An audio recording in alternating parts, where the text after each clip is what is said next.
All right, so we're here with chapter 13. This is Barbara Garcia, and this is for Path 370. All right, so alterations in oxygen transport is a chapter that's basically going to talk a lot about acid-base balance, red blood cells, a little bit on how these work. I mentioned a lot of these in my class, so if you've taken my class, it's sort of a review, hopefully. Not a thing, but a lot of things I do mention in my classes. And if not, this is definitely a chapter in which you want to make sure you go back to your blood chapters in your anatomy and physiology books. And it has a lot of information in here, so I wouldn't worry too much. This probably has the majority of what you need. But if you feel like you need a review, that's a good place to start. All right, so remember total blood volume, right? About 75.5 milliliters per kilogram. Remember, this is per kilogram. In men, about 66.9 milliliters per kilogram. In women, I want you guys to make sure that you know measurements of volume, right? Next chapter is going to talk a little bit about alterations in blood coagulation, and then alterations in blood flow. And so when we look at blood flow, we might look at pressure, and pressure is measured in millimeters of mercury, not in milliliters. You've got to get your units straight. Absolutely critical. Okay? Milliliters is also equal to cc. So if you ever see, oh, that person needs 3 cc's, that means they need 3 milliliters. The total blood volume is about 7 to 8% of your body weight. So in other words, about 5 to 6 liters. Women might have a little bit more, like 4 to 5 liters. Males might have a little bit more, like 5 to 6 liters.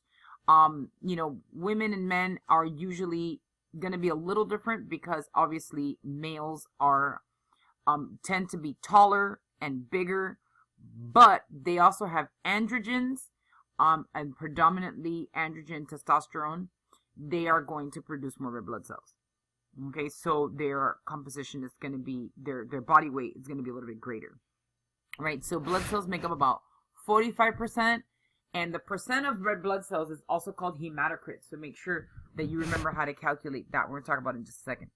And then plasma is about the other 55%, right? And plasma, remember, is that stuff kind of in between, and that's going to be composed of mostly water, right? And then plasma proteins, which are actually extremely important, right? So plasma proteins, like albumin, fibrinogen, and immunoglobulins are all going to be those are the 3 most important plasma proteins, albumin being the number 1. Albumin is really important when we talk about blood transport and blood flow. I'll talk a little bit more about it, but I want you to remember there's something called osmosis. So when you have a lot of plasma proteins in the blood and very little proteins in the tissue, the water from the tissue moves into the blood. That's called reabsorption, right? Then that is going to be primarily what's happening on the capillary end of our blood vessels, of our capillary bed. On the arterial side, again, this is to do with blood pressure, but just so that you understand the importance of proteins, they are going to be driven. Okay, so the arterial side is driven by blood pressure. Yes? So we're going to deliver nutrients. So we're going to have filtration on the arterial side of our capillary bed, but on the venous side of our capillary bed, we're going to have reabsorption. And that's all driven by pressure on the arterial side and plasma proteins and osmosis on the venous side. It's really, really important that you understand that. All right, so blood is very important. So obviously we have inorganic and organic components. So just to review, organic components are going to be related or have in it a carbon. Inorganic components are going to be things like vitamins. Well, actually vitamins are organic, but like things like minerals, like iron, that's inorganic, right? Plasma proteins are formed in the liver. they contribute to that I just mentioned about the pressure of osmosis. It's called the colloid osmotic pressure. Okay, colloid osmotic pressure. 3 of our types of plasma proteins, right? And many regulatory proteins, hormones, and enzymes are both either attached to cell membranes or also found floating in the plasma. All right, so we have organic, right, are very much components of tissue metabolism. So I want you to think of tissue metabolism for just 1 second, right? Remember tissue metabolism, things like glycolysis, the Krebs cycle, and the electron transport chain. They're going to take glucose, and it's basically going to oxidize glucose, and basically we're going to strip glucose of all of its electrons, and we're going to shuttle those electrons to the electron transport chain and basically make ATP from all of those electrons, right? So electrolytes, iron, are going to be inorganic. All right, so cellular components of our blood are red blood cells or erythrocytes, white blood cells or leukocytes, and your platelets. So erythrocytes are obviously the most numerous of our cells, and they are, remember I told you when we were just talking about leukemias, you have a sea of red blood cells and like 1 white blood cell. And so they are most numerous. They are about 4.5 to 6.5 million cells per cubic millimeter. Cubic millimeters is another measurement of volume. All right. Transport oxygen to the tissues. Remember, there's more than one way to transport oxygen, but the majority of oxygen is going to be transported on hemoglobin. So hemoglobin is essential for that. And then erythrocytes also remove carbon dioxide from the tissues.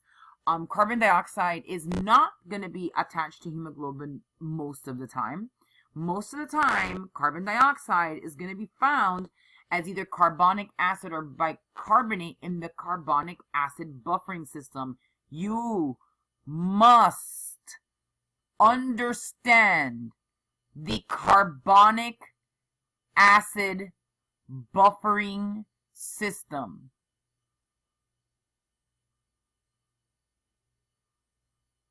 Did you hear the silence? Because it's a must.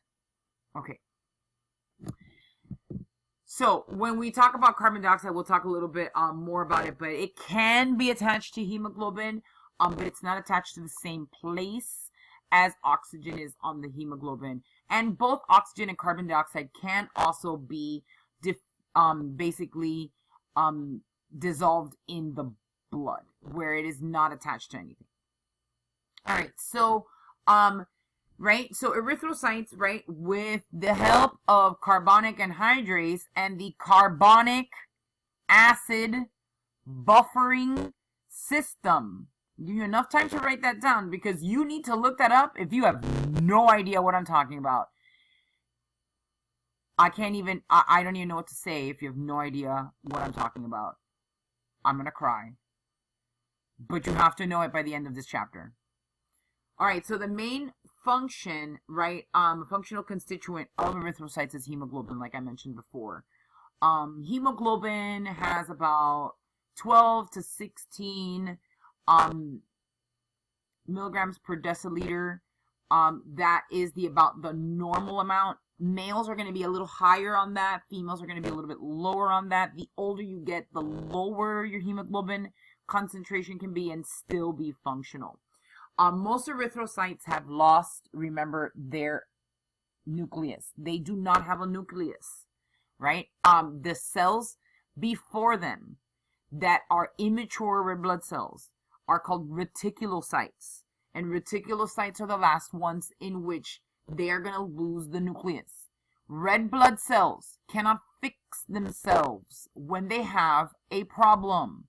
That's why they only live 120 days, and they basically are going to be eliminated by our red blood cell killing machine called the spleen, okay? Because they're eventually not going to be able to maintain all of those proteins because they can't replace any of them, so eventually they die. So a red blood cell lives only about 120 days or about 4 months, right? So that's The biconcave disc shape that you see of red blood cells is completely 100% functional, because red blood cells, you need a lot of surface area. The surface area of the red blood cell is where the red blood cell is going to pull in carbon dioxide, or pull or diffuse carbon dioxide, oxygen in and out, and move things in and out. It needs a lot of surface area to be able to do that. So the surface area is critical for your red blood cells, and thus the more surface area it has, the better. If it was completely round and spherical, and we'll talk about that because there's a disease in which you have spherocytes, right, which are completely round, there's going to be a lot of waste product in the middle of the cell that will never reach the surface. So it is basically going to be diminished in its capacity to carry oxygen and carbon dioxide and other things, because of it having too much volume. So this is actually really important that it has this biconcave disc shape. All right, so you can see there the biconcave disc that looks like a little donut when you look at it under the microscope. This here is a white blood cell. It looks obviously like a neutrophil because it is multinucleated. I'm sorry. The nucleus is multilobular nucleus. And then you can see the little platelet. All right, leukocytes are your white blood cells. They act primarily in tissues, but do circulate throughout the blood. You have about 5 to 10,000 leukocytes per cubic millimeter of blood, right? They protect the body by doing all sorts of things, but phagocytosis of microorganisms is a big one, and they also form antibodies. Remember, we can basically label that down to the white blood cell that does that, right? Which one does phagocytosis? Which one makes immune antibodies? You need to know that. I'm not even going to tell you because you should know that. All right, platelets. Platelets are fragments of this big old megakaryocyte. They are not cells, so we used to call them thrombocytes, but the ending, right, the suffix CYTE implies that it's a cell, and so we don't use that terminology anymore. However, many of the disorders that have to do with platelet number, thrombocytopenia, thrombocytosis, thrombophilia, all of these things are going to be related, right, to the fact that we used to call platelets thrombocytes. All right, so because they have no nucleus and they're not really cells, they can't do mitotic division. They are obviously going to help in clotting and controlling blood, bleeding. And then they have these little granules that are going to help with the hemostatic process. We have about 150 to 400,000 platelets, and 1/3 of them are in the reserve in the spleen. All right, so the marrow is going to be right where the red bone marrow is where we're going to basically make the majority of our cells, the red blood cells, white blood cells, and even our platelets. We are going to have red bone marrow in many more places when we're a child. And basically, once we grow into adults, we are going to limit the location of red bone marrow to the ends of our long bones, particularly our humerus and femur, and to our trunk bones, basically your ribs and your pelvic bones. As a child, you have a little bit more throughout your long bones. The rest of the marrow is yellow marrow. Right? The reticulocytes, right, are nucleated red blood cells. You will see them in times of low oxygen, which we call hypoxia, and hypoxemia, which is emia in the blood, right? Those two things can occur separately. They do not need to be together. So you're going to see that reticulocytes trying to compensate for hypoxia, especially when you release. Remember, if you have a hypoxia, you're going to release erythropoietin, and erythropoietin is going to go to red bone marrow and make new red blood cells. So you might see some more reticulocytes as a consequence of that.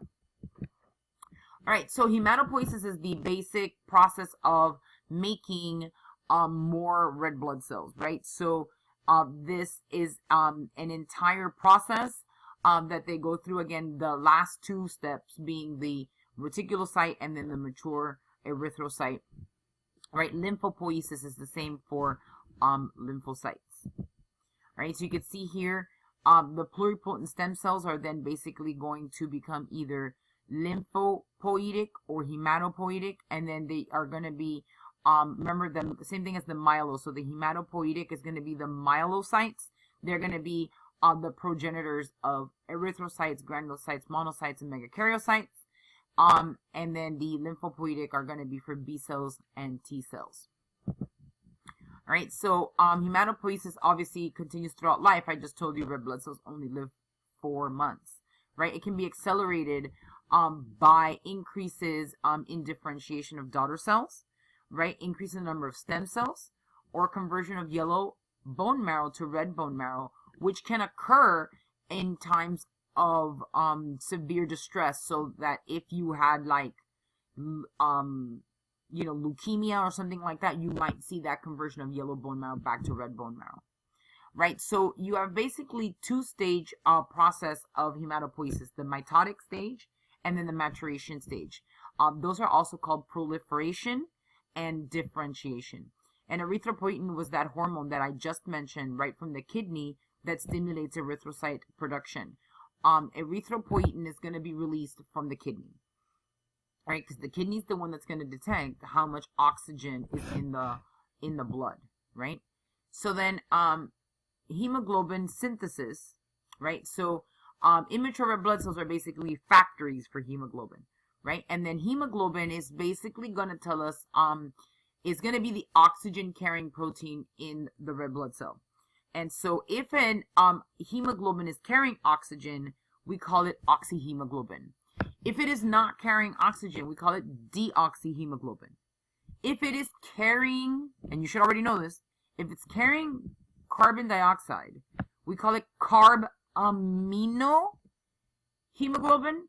If it's carrying carbon monoxide, which is bad, which means you've been exposed to this byproduct of petroleum or gasoline use, then you're gonna call it carboxyhemoglobin. Okay, so let me go through that again. Oxyhemoglobin is carrying oxygen. Deoxyhemoglobin is not carrying oxygen. Carbaminohemoglobin is carrying carbon dioxide, and carboxyhemoglobin is carrying carbon monoxide. Carbon dioxide and oxygen and carbon monoxide are carried in two different places. Carbon monoxide binds to the same place as oxygen. That's why it's so bad. Okay? And it binds stronger to that iron than oxygen. So when you're exposed to carbon dioxide, you are going to take away the carrying capacity of your blood for oxygen, because it is now no longer going to be able to function. There's only one way to make it happen. We need to bump off that carbon monoxide, and the only way to do that is to put you in a hyperbaric chamber, a chamber with high pressure, a pressure that is much greater than the pressure in our planet. So at sea level, our pressure is like 1 atmosphere, or 760 millimeters of mercury. Those are two measurements, units of pressure, atmospheres and millimeters of mercury. The higher in elevation you go, the pressure gets lower because there's less atmosphere above you, okay? And so we need to put you in a hyperbaric chamber, a chamber with high pressure, 3 atmospheres of pressure, and 100% oxygen in order to bump off the carbon monoxide and rebind oxygen. And oxygen is toxic. Oxygen can kill your corneas. Too much oxygen is bad. We need oxygen at just the right amount that we have it, which is about 21% of our oxygen. When you have 100%, it's because you have a deficiency, but you can't keep somebody on 100% for too long. Notice a nasal cannula, even if it's 100%, a nasal cannula has air that kind of mixes with it. So it's never going to be like 100% oxygen. Only if you were like on one of those masks, like a BiPAP machine mask that's like suction cup to your face, then you're only receiving oxygen.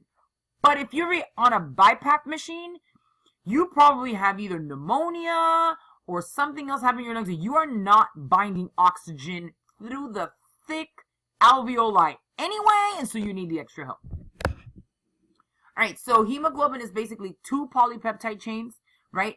Or what we call globins. There's 2 alpha and 2 beta, and they're going to have a heme molecule in the middle composed of iron and the stuff around it called a protoporphyrin ring. All right, so you can see there the alpha and then the beta subunits of your hemoglobin structure. All right, so in people with sickle cell, they have that defective beta, which we actually call it HBS because it's the sickle cell. So they have 2 alpha and then 2 S hemoglobin. All right, erythropoiesis requires adequate amounts of iron, obviously, proteins, vitamins, minerals, especially folate, which is B7, and B12 vitamins, right? Because deficiencies of these lead to DNA that cannot be, right, have the right coenzymes for function. So impaired DNA synthesis. Remember vitamin B12, not only is it required, but it's going to need to have an intrinsic factor to bind it in your stomach. And as you get older, this intrinsic factor actually goes down. And if you've had gastric bypass or gastric sleeve, not so much gastric sleeve as gastric bypass, you're basically cutting off that part of your stomach in a gastric bypass surgery that makes intrinsic factor. And so sometimes people are very deficient in vitamin B12 because they might make some intrinsic factor, but not enough. So that's why they might be required to inject vitamin B12, possibly for the rest of their lives. All right, so again, red blood cells live for about 120 days. They're removed by the spleen, right? And the mononuclear phagocyte system that's throughout your blood, right? The anaerobic Embden-Meyerhof pathway, aka glycolysis, provides ATP for regulation of electrolytes via those cation pumps. Okay, I don't know why it has the big name. Glycolysis is good enough for me. Okay, so you might also see that the maintenance of erythrocytes is going to require aerobic or oxygen bearing, right? And then hexoses, which are all of these sugars that are 6 carbon sugars, right? And the basically, right, the shunt, the hexose monophosphate shunt protects the cell from oxidant injury by shunting more sugars into the hexose, into making hexoses. The hexose monophosphate shunt also provides sufficient NADPH and glutathione to reduce those cellular oxidants, right? And then our Rappaport-Lubering pathway also facilitates oxygen release to the tissues by forming 2,3-diphosphoglycerate. We also call it 2,3-DPG. And basically it's going to provide enough energy, right, for us to maintain our appropriate levels of sodium on the outside of the cell, potassium on the inside of the cell, and so on, right? So methamoglobin reductase pathway also protects hemoglobin from oxidation because methamoglobin is basically when your hemoglobin molecule, right, is gets the iron oxidized to the ferric state of the Fe3 plus state when we need it really at the Fe2 plus state. So we need it in ferrous iron, not ferric iron. All right, so if we look at the blood as a single system, we call it the erythron. Erythropoiesis is basically regulated by the concentration of hemoglobin in the blood, so, and the amount of oxygen that we require.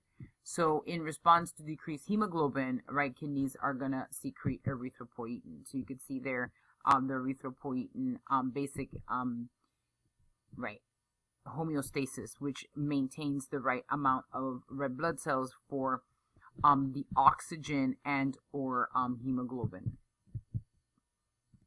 Right, so methemoglobin is removed by the mononuclear phagocytic system, basically our phagocytes. Our macrophages or monocytes are basically going to eat that down, and then when the red blood cell is now been broken down, the globin part of the hemoglobin is going to be broken down into the amino acids. The iron will be recycled. The porphyrin ring is then going to be reduced to bilirubin, and then the conjugated bilirubin is excreted into the bile. And then it's basically going to be converted to urobilinogen by our intestinal bacteria and excreted either in the stool or in the urine. And actually your bile is actually in that bilirubin part of the bile is actually what causes your urine to have that kind of yellowish color and your poop to have the brownish color. If you have too much bilirubin, basically the yellow color is in your blood, right? So you're jaundiced rather than eliminating it through your digestive system. Right, so you can see the red blood cell and basically the amount of time that it lives and then how it's going to be broken down. And this is actually a really good picture to follow. It's very simple, and it tells you the entire pathway of red blood cell destruction. Right, which of the following situations would result in the release of erythropoietin? A vacation trip to a tropical beach, so beaches are at sea level. A growth spurt in an adolescent that requires a lot of energy. Let's think about that one. A patient with lung disease and chronic hypoxia. Okay, a patient with an oxygen saturation of 98%. So obviously, normal oxygen saturation is either, above 95%. Anything below 90% is of major concern. D is obviously irrelevant. B is not the best answer, although that requires a lot of energy. I don't know if that necessarily is going to cause a hypoxic state, which is going to release more erythropoietin. I mean, I guess it would, because obviously if an adolescent's a little bit taller, they're going to need a little bit more oxygen to maintain all of that height. However, C is definitely a more immediate need.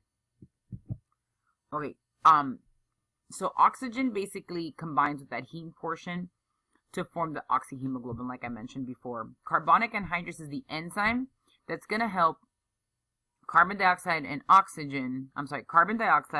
and water to become carbonic acid. Okay, so carbonic anhydrous is the enzyme that forms carbonic acid. So 90% of carbon dioxide in the blood, right, and 60% in the venous blood is going to be transported in the bicarbonate buffering system, right, as bicarbonate. Hemoglobin with CO2 bound to it is carb amino hemoglobin, like I mentioned before. Right, so each hemoglobin molecule can bind 4 molecules or atoms of oxygen, not molecules, atoms. Right, in the average person, about 15 grams of hemoglobin about per 100 milliliters of blood. All right, so the partial pressure, which if you remember going back to physiology, the oxygen dissociation curve, really important, or oxygen saturation curve, really important in physiology. And so now we're going to just review it really quick so that we can get into a little bit of the pathophysiology. Right, so the partial pressure of oxygen, right, is basically the pressure, that tension that oxygen in and of itself exerts when it's dissolved in blood. So the partial pressure of oxygen in our atmosphere is going to be 21% of the entire pressure, which is the composition, right, of the percent of the composition of oxygen in our atmosphere. So if you do 21% of 760 millimeters of mercury, you'll find out that the partial pressure of oxygen, expressed as PO2, is going to be probably about 159. However, once it mixes with expired air, right, the partial pressure of oxygen is going to be diminished because there's much more carbon dioxide, right? So in the air that gets to our lungs is the partial pressure of oxygen about 100 to 105. That is actually going to be directly related to the concentration of oxygen at our tissues. And I'm going to tell you that in this chart in just a second, right? So in pulmonary capillaries, right, where the partial pressure of oxygen is really high, right, oxygen binds very efficiently with hemoglobin, right? So you're going to have, at a partial pressure of about 100, you're going to have about 100% of hemoglobin bound with oxygen. In the tissue capillaries, although PO2 is much lower, and so oxygen is going to be released from the hemoglobin. Okay, so how much of it is released is the question, right? That is going to be expressed, right? The oxygen saturation, or the amount of hemoglobin bound to oxygen, is expressed as a percentage. All right, so this is a little bit of a picture that kind of explains the 100 millimeters of mercury of the partial pressure of oxygen, right, and hemoglobin in 15, grams per deciliter, right? And then this is going to have over here your partial pressure of venous partial pressure of O2. This is PA, which is the arterial pressure, right, is 100. The venous one is about 40 millimeters of mercury. And so what you're going to see is the partial pressure of oxygen is going to be what basically drives oxygen dissociation. So the oxyhemoglobin dissociation curve is going to be what gives us the relationship between the partial pressure of oxygen and hemoglobin concentration, right? So where partial pressure of oxygen is high, oxygen is loaded onto hemoglobin. But where in the tissues, the partial pressure of oxygen is lower, which is about 40 millimeters of mercury, oxygen is unloaded to the hemoglobin, from the hemoglobin to the tissues. The affinity for hemoglobin is going to be affected by temperature, acid-base status, or pH, 2,3-DPG, and carbon dioxide. So if you look at the oxygen dissociation here, so I'm just jumping forward really quick. Okay, the partial pressure of oxygen over here, at the tissue at 100, at the pulmonary capillaries, is going to be equivalent to, remember, we're looking at the line in the middle, the B line, the red line. Okay, right up here, very, very close to 100% saturation of oxygen. However, at 40 millimeters of mercury, right, you're going to have, if you move up kind of at 40 millimeters of mercury to the red line, and you kind of move over to the percent concentration, the percentage of oxygen saturation, you're going to have about 75. So 75% of your oxygen is still bound to hemoglobin. 75% of oxygen is still bound to hemoglobin, even at a partial pressure of 40 at the tissues, which means we disassociated 25%. We disassociated 25%. So you're probably thinking, well, why only 25%? Why don't we disassociate all of it? Why isn't 100% disassociated? Well, remember that homeostasis thing that I told you about? So what if we started exercising and you were already unloading 100%? How can you increase it? So if you start exercising, one of the things that you're going to do is you're going to go through the glycolysis pathway, right? And if you go through the glycolysis pathway and you don't have any oxygen, for a moment you might not have oxygen. In other words, you're exercising more than the oxygen delivered to your tissues, okay? So even though you're making some through your Krebs cycle, you're making ATP through your Krebs cycle, you're also going to be making some through glycolysis, and that glycolysis needs, because there's no oxygen available, it's going to have to go through from pyruvate, which is the end of the glycolysis pathway. It needs to go to become lactic acid, and you know that lactic acid is something that builds up when we're exercising. That's why we feel the burn. Okay, so when lactic acid increases, it's an acid. Your pH is going to change. So if your pH is changing, which way does this oxygen dissociation curve go? Well, look at the markers that are here, right? If we increase hydrogen ion concentration, which of course means we're becoming more acidic, right? We're going to become more acidic, which means our pH is going to go down. We are going to actually shift this oxygen hemoglobin dissociation curve to the right. When we move to the right at 40 millimeters of mercury, which is the partial pressure of oxygen at the tissue, you're going to have right here at the green line, which is the right shifted line, you're going to see that the the oxygen saturation or percent saturation is going to be about 55%. So that means we've unloaded 20% more oxygen when your pH goes down. But that's what I want you to understand is I want you to understand that we have to have a way to compensate for things that we're doing. Okay. And by the way, lactic acid is not the reason we're sore the next day. Okay. I just want you to know that. But we do produce lactic acid because while we're doing isotonic exercises, we're also doing isometric exercises, and the balance between the two, we're not always going to have oxygen available. I don't know if you've ever done an exercise routine where you said, oh, I'm going to start going to the gym at the beginning, in January, because everybody goes in January. You start off, and then all of a sudden you are feeling lactic acid all over the place. But by February 2nd, you are so much better because your oxygen delivery systems to your tissue have improved. You have increased because you were a little bit hypoxic, you increase the amount of red blood cells that deliver oxygen. So you have less lactic acid that you're making. Yes. So you don't feel the burn as much. In the beginning, you probably felt the burn a lot because your body just wasn't used to requiring that much oxygen. So you were in a state of hypoxia, right? So turned on erythropoietin, you made more red blood cells. And so then now you are going to be a little bit better off in the oxygen demand category. We also do an increased things called myoglobin, because myoglobin also binds oxygen, kind of the same way hemoglobin does, but it's in muscle. All right, so that's one way we can shift, right?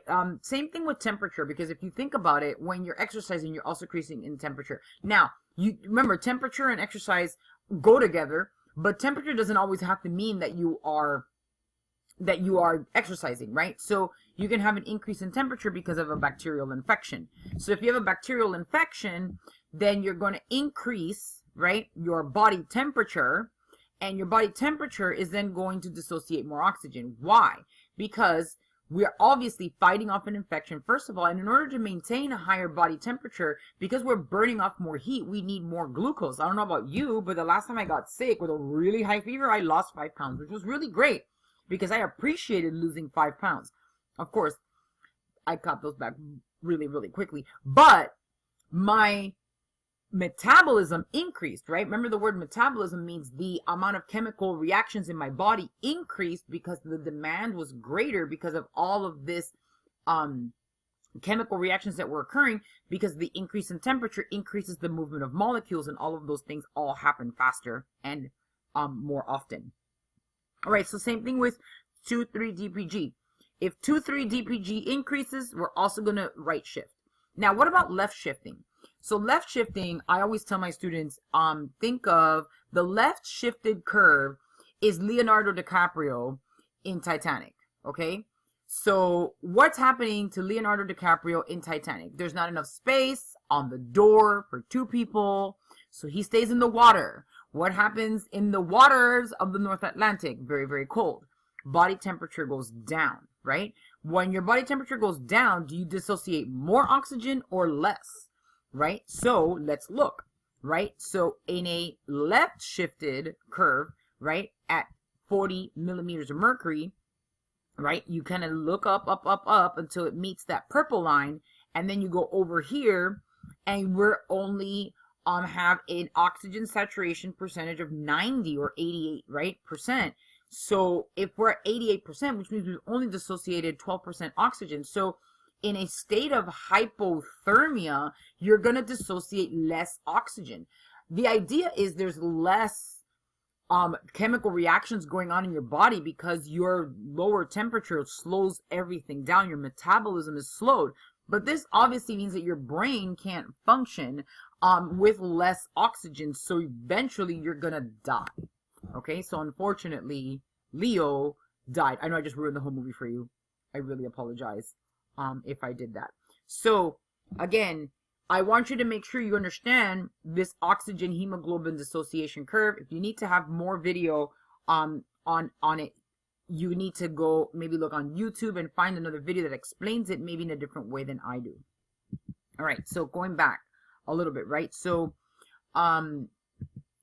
a shift to the left occurs in the lungs, right? Blood is more alkalotic, carbon dioxide levels are lower, right? This causes an increased affinity for hemoglobin for oxygen at the lung and facilitating oxygen binding. So we're going to keep it right at the lungs. We're going to keep it very close to 100%, right? So if a patient has a fever and is acidotic, the oxygen hemoglobin dissociation curve would shift to the right. So if fever, increased body temperature, we're shifting to the right. When everything increases, increase in hydrogen ion concentration, which means your pH goes down, increase in 2,3-DPG, you increase body temperature, everything shifts to the right. Okay? Everything when it's lowered, right? You lower hydrogen ion concentration, you become you go into alkalosis.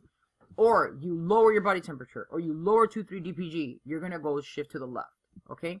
So it shifts to the right, causing the affinity for oxygen, for hemoglobin to decrease, because then you're going to dissociate more oxygen. Remember, dissociating means you're removing the oxygen from the hemoglobin, you're delivering it to the tissue. Then carbon dioxide, like I mentioned before, is transported normally in the bicarbonate ion, right? So it's in the carbonic acid buffering system. About 70% of it is in there, right? The partial pressure of carbon dioxide, right, is basically the same, and it's going to be expressed as PCO2. And it's kind of the same as the partial pressure of of oxygen.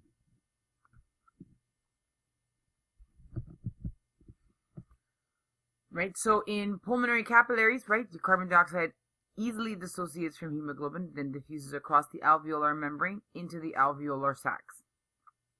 And then in body tissues, the opposite is going to be true, right? Inside the cell, diffuses out into the blood and attaches to the hemoglobin as oxygen is released into the tissues, right? So obviously, red blood cells have that enzyme carbonic anhydrase that catalyzes the reaction of carbon dioxide and water into carbonic acid and back, right? So then when carbon dioxide becomes, right, gets changed into the bicarbonate ion, which is the HCO3, this right here, right, at the tissue level, then the HCO3 minus is going to cause a chloride shift. And then the opposite is going to happen when it reaches the tissue.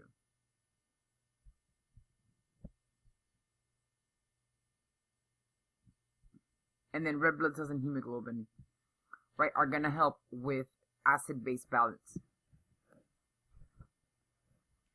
And so that's one of the reasons why the respiratory system and your urinary system are the two systems that are going to be most important in acid-base balance. So you can see here, right, so at the cell level, right, the cellular respiration is going to create, remember, as you break down glucose, you're going to release carbon dioxide as you're breaking down glucose, ripping apart glucose and taking away the energy from each one of the individual bonds. So you can see there, carbon dioxide is going to be carried in three ways, right? So they're going to be in hemoglobin, on as bicarbonate, and then or as a dissolved gas. This, I've seen it in many different pictures. So this is very, very similar to what you might see, 70%. This is 70, what does it say? In here, it's a 75%, this was 20%, and this one's 5%. So I've seen this picture in many different ways, right? Then, decreased oxygen reaching the tissues results in secretion of erythropoietin and increase in the production of red blood cells, right? Factors that decrease hemoglobin mass, like anemia or decreasing arterial saturation, called hypoxia, can also lead to increased release of erythropoietin. So there you go, erythropoietin, right? In a state of hypoxia, right? Decreased arterial oxygen saturation. We have an oxygen sensor, and then the kidney, and then we are increasing erythropoietin because a of basically the hypoxia signal. Then in anemia, right, we also decrease red cell mass. So that then causes us to understand that also as a decrease, right, as in oxygen concentration in re-release erythropoietin, and erythropoietin makes more erythrocytes. Then here, polycythemia vera, right, erythrocyte production is out of control, increasing, right, in red cell mass. The oxygen sensor detects too much oxygen, and then it decreases erythropoietin, which again may or may not have any impact on the ability for you to control the erythrocyte count, because obviously a cancer like polycythemia vera may not be able to be controlled.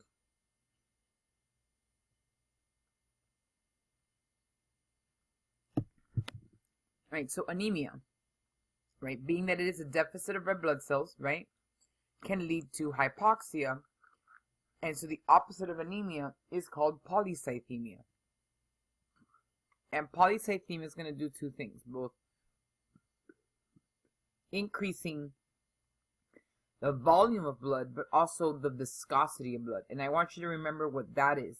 Viscosity is the thickness of your blood, right? So more red blood cells means the thicker your blood is going to be, right? So relative anemia can also be in relation to the current plasma volume.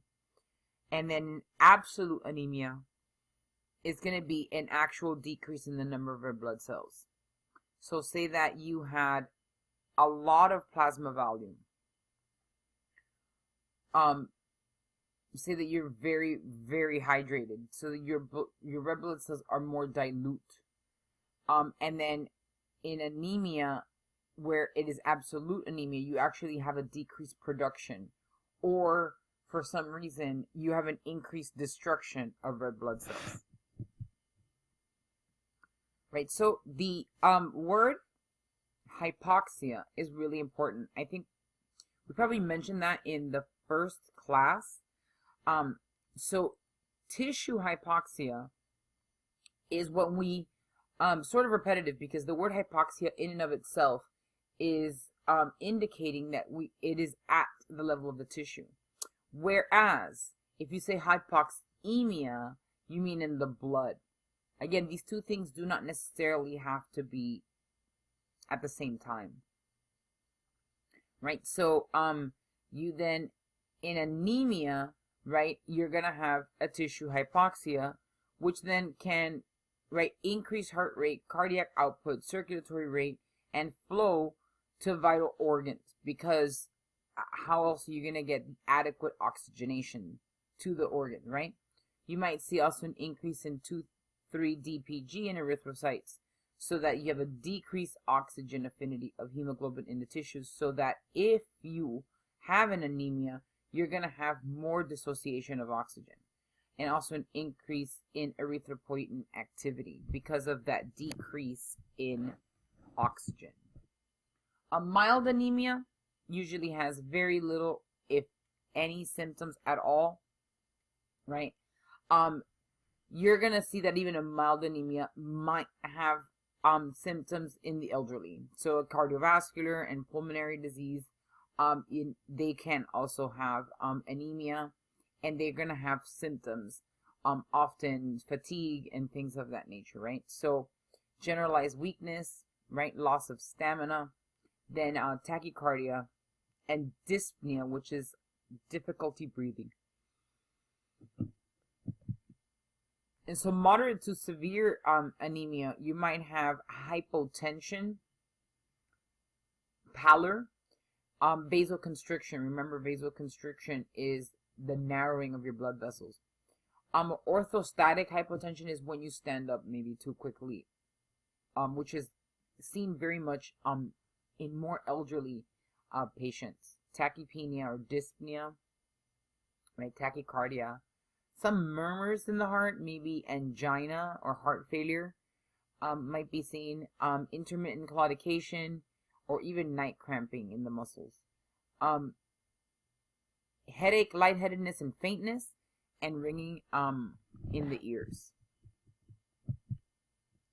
And aplastic anemia, right? So aplastic anemia either is seen in very young or very old, and diagnosed usually with a bone marrow biopsy. It's basically stem cells are no longer making the appropriate hematopoietic tissue. So you're not making any red blood cells, white blood cells, or platelets, leading to something which we would be labeling as pancytopenia, right? So pan means like all, cyto cells, penia means low, so all cells are low.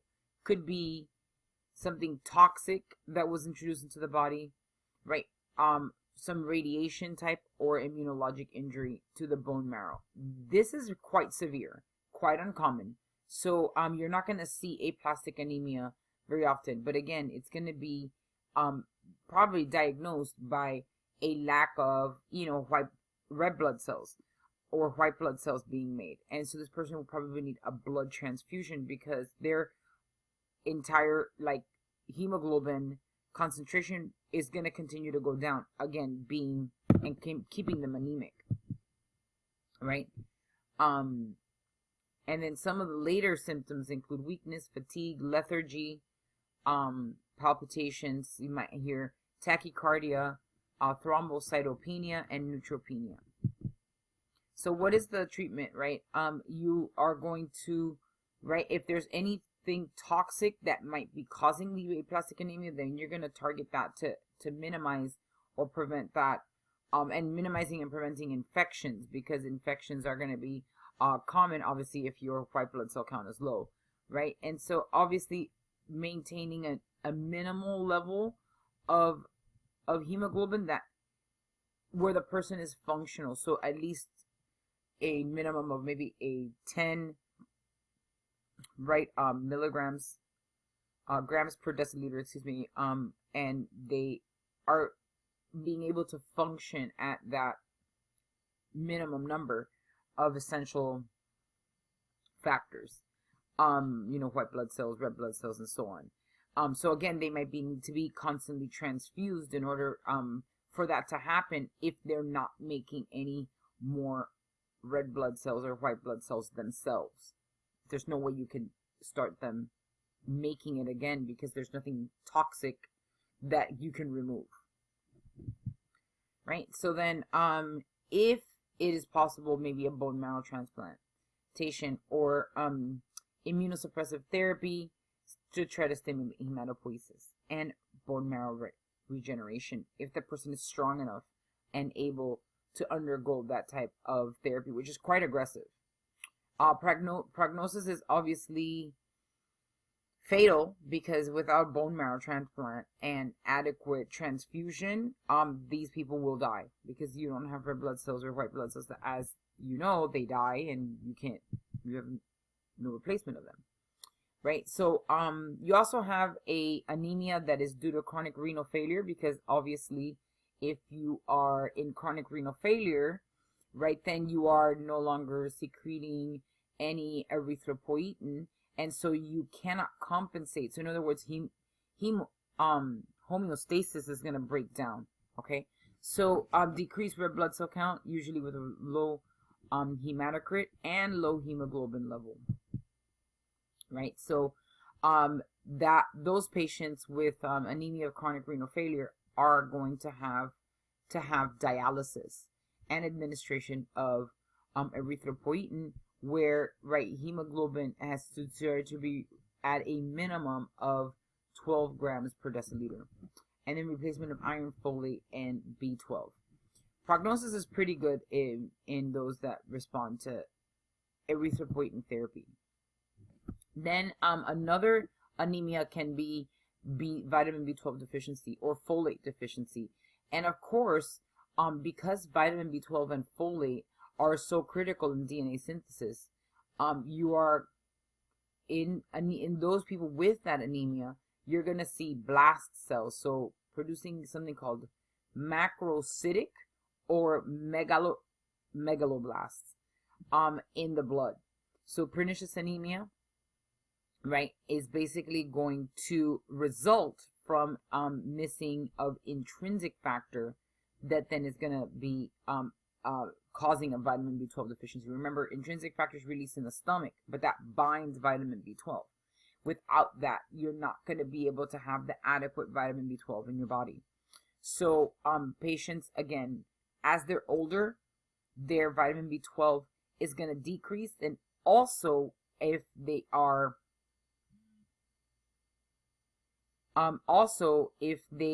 have gastric bypass, they might also have removed the part of their stomach that releases intrinsic factor, and thus now no longer make it and need to have it supplemented in their blood. So they need injections of vitamin B12 straight into the blood.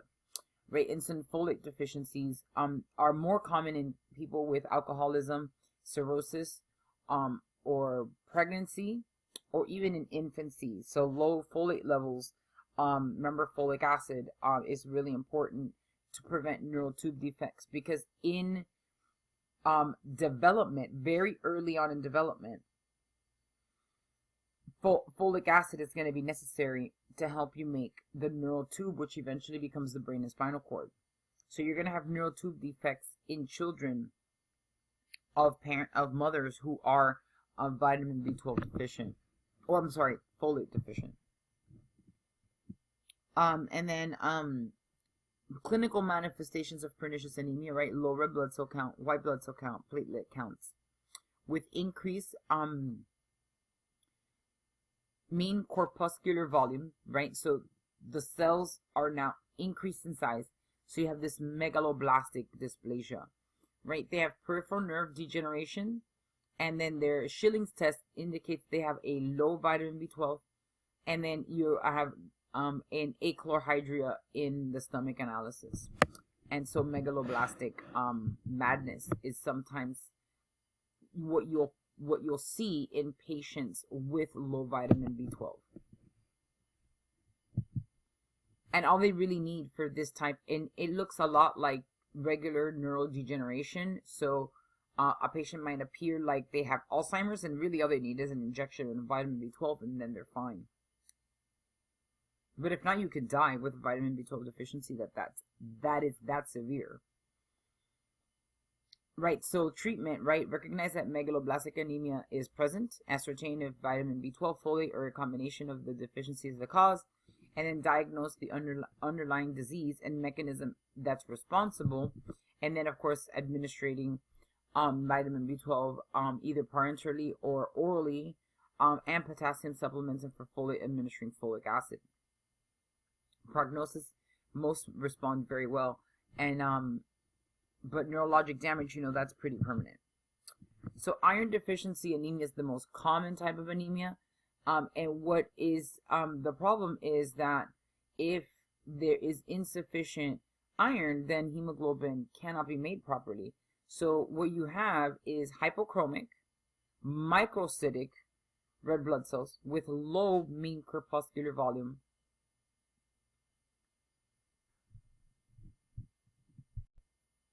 Mean corpuscular hemoglobin and mean corpuscular hemoglobin concentration, right? So you're going to have hypochromic, right? So light colored, right? Microcytic, small size cells.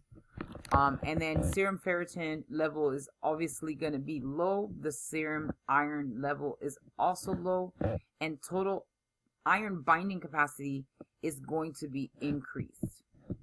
Right, so you might see an iron deficiency anemia that pica or craving for things like dirt or clay or ice, right? Cholionikias, which is spoon-shaped nails, which is sort of an indentation in the nail, and then blue sclera.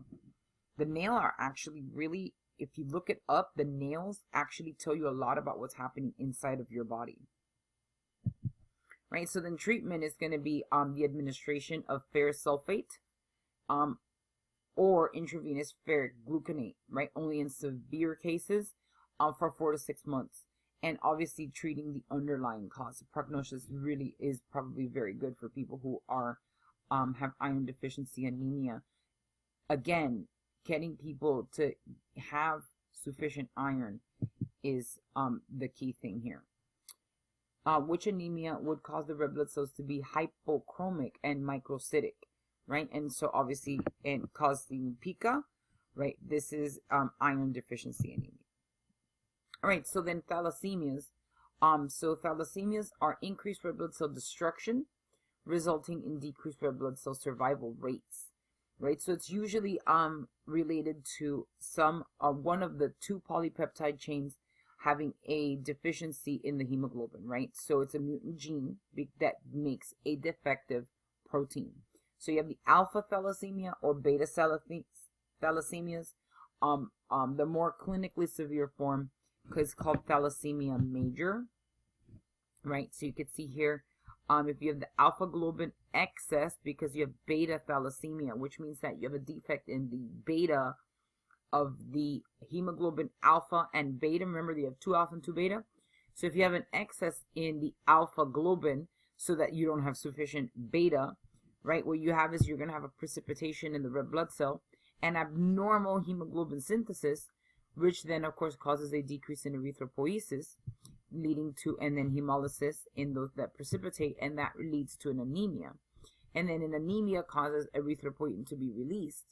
However, that just reinforces the alpha globin excess, right? And so you're going to see an increase in iron absorption and bone marrow activity, leading to iron overload, because the problem is that you don't have the ability to make the correct beta thalassemia, right? So it sort of leads to a type of anemia related to this inherited disorder, right? So this is going to lead to hyperchromic microcytic red blood cells, right? Where you have MCV, MCH, and MCHC are low, and erythroblastic hyperplasia. So you have extra, right, erythroblasts being made, but they are defective. So blood transfusions and splenectomy, because the spleen is going to be killing extra red blood cells. You might need chelation therapy to get rid of the extra iron, and then bone marrow transplant to try to get the correct information into your bone marrow so that you can start making the correct alpha and beta subunits. And then genetic counseling, because of course this is an inherited disorder, so you could pass it down to your children. And then sickle cell anemia, another genetically determined defect, right? Of the beta, right? That's the beta chain of your hemoglobin. So instead of having 2 alpha and 2 beta, you're going to have 2 alpha, and then the 2 beta are going to be replaced with the sickle celled version, which is a unstable and insoluble hemoglobin. So leads basically to vascular occlusion, because the sickled cells, with their their inadequate synthesis, make the cells take this rather weird shape, and this shape doesn't permit them to get into those little crevices to deliver proper oxygen. So then they don't have oxygen delivery to some capillary beds, and obviously that could be a problem if it's your brain, right, or your heart.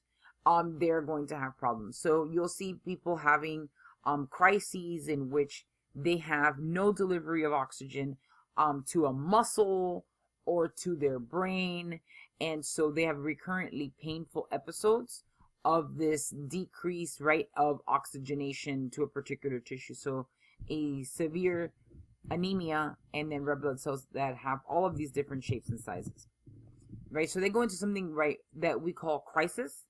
And then the treatment is stem cell transplant, because stem cell transplant usually cures this, but the death is pretty much going to happen if the transplantation is not successful.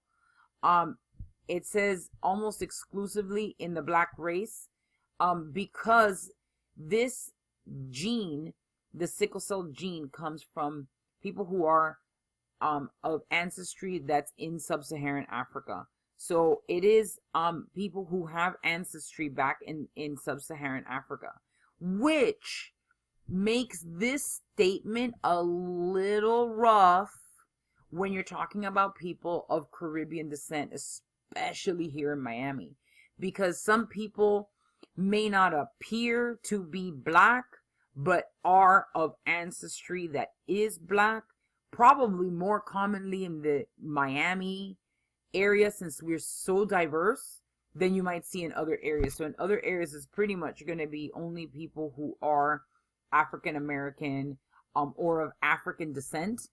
But in Miami, anybody might have sickle cell anemia, because many people of Caribbean descent do have people of Africa from Africa in their backgrounds. All right, so you can see here the sickled when oxygen is low. So the thing is that people who have sickle cell can't get into a state of hypoxia. When oxygen levels are low, the red blood cells sickle. So one of the key things is keeping these people at sea level, so they can't be in areas that are very high elevation, because they'll go into hypoxia and their cells will sickle. So Miami is a very good place for these people to be because it's at sea level. Right? So you can see the different shapes there of the sickle cell anemia. And then another defect of the red blood cell membrane is called hereditary spherocytosis. Now this one is autosomal dominant, which means you only need one defective gene from a parent in order to have this actually cause a problem. Now, people with spherocytes, remember, these are rounds, they're spheres, right? So instead of being, this is the one that I had mentioned, so instead of having the shape that is biconcave, they're going to have very round cells. And so these cells are going to have a defect in spectrin, which is one of the proteins, or ankyrin, which is one of the proteins that are going to make the cell membrane shape. And so they are going to then, because they can't keep the shape of the red blood cell, they become these kind of weird spherocytes, and they don't fit through the spleen. And so they're going to cause damage in the spleen, and the spleen basically does not receive any oxygen because they're getting stuck in the little capillaries in the spleen. So you get splenomegaly, and the spleen has to come out, must come out. And then pretty much the hereditary spherocytosis is essentially cured. However, the cells are still going to be spherocytes. It's just that they're not getting stuck in the spleen anymore. All right, so then another one is the glucose 6-phosphate dehydrogenase deficiency. It's a genetic disorder, also resulting in red blood cell membrane destruction. Right, so they don't have hemolytic anemia, right, unless it's challenged by drugs or infection. Right, so treatment is prevention, avoiding of drugs that trigger these hemolytic episodes. And so if there's an infection, treating it quite aggressively and good, but they can't have any fava beans. Fava beans are very, very bad for these people because of they trigger these hemolytic episodes. Hemolytic disease of the newborn, right? These are when the fetal red blood cells, right, stimulate the production of maternal antibodies against the antigen, right? So the mother is negative. A negative is Rh negative. A negative, B negative, AB negative, or O negative. Any one of those. And she is having a child that is positive. A positive, B positive, AB positive, or O positive. Right? And so the mother's blood does not, right? The mother's body does not recognize the Rh antigen. So what happens is that first baby's fine, but then the second baby is going to have some difficulty because once the antibodies are made, they are going to cross into the placenta, and they are going to affect the baby's blood and clumps the blood. And so ABO incompatibility is the most common cause for this to happen. So for the mother, if we know her blood type before she has her first child, then we give her something called RhoGAM. So RhoGAM prevents you from making the Rh antibody, so that as long as you receive RhoGAM, you will not make the Rh antibody. You can have as many babies as you want. However, if the mother does not receive RhoGAM during her first pregnancy, then she will always have these antibodies. And so the baby's born subsequently with the Rh positive blood will have this effect. There's really nothing to be done. And so these children, unfortunately, because the agglutination occurs in their blood, they can not, they don't receive enough oxygen to their brain, so they have possible intellectual disability, right? And then very, very bad, agglutination and obviously hemolytic processes in their body. And so they very likely can die. If the baby with the mother never having received RhoGAM does survive, they will probably have been born premature in order for them to survive. And again, like I have a student that had a child. First child was fine, and then 2 children subsequent after that, and both of those children have cerebral palsy because they didn't receive enough oxygen at birth. They were both born premature at 25 weeks gestation, because they had to be delivered in order for them to have a complete transfusion of their blood. So it was really unfortunate, right? So then sometimes an exposure to a drug can cause destruction and sensitization of a person's own red blood cells, including haptene mechanisms or neoantigen formation, or membrane modifications, or autoantibody induction, and schistocytes are very common mediated drug reactions, right? And so basically discontinue the medication. Sometimes steroids are given, and prognosis is fine for people with antibody mediated drug reactions unless you have severe hemolysis. Acute blood loss, right, maybe from trauma or some other secondary disease process. And then symptoms develop with over 20% blood loss, tachycardia, and obviously drop in blood pressure, right? And shock can occur at 50% blood loss of circulating volume. So basically volume replacement therapy, right, with fresh whole blood. And fresh whole blood includes, right, plasma and everything. And the treatment's pretty, the prognosis is pretty excellent with treatment, but if blood loss can't be contained or the blood can't be replaced, then the prognosis is poor, right? And other things like mechanical heart valves or cardiopulmonary bypass machines can result in hemolysis, so they basically kill the cells. Other drugs and chemicals, physical agents can also cause anemia. Venom from insects and snakes can cause hemolytic anemia. And hypersplenism or splenomegaly can result in anemia, leukopenia, or thrombocytopenia. All right, so medical indications for transfusion therapies, including, right, restoring or maintaining oxygen carrying capacity, blood volume, hemostasis, and leukocyte function.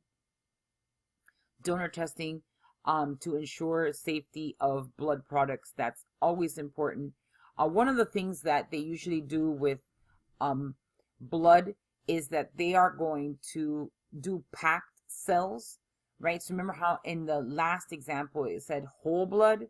We don't usually give whole blood because the plasma can be useful for people who have clotting defects, which we'll talk about in the next chapter, right? And they are going to require clotting proteins.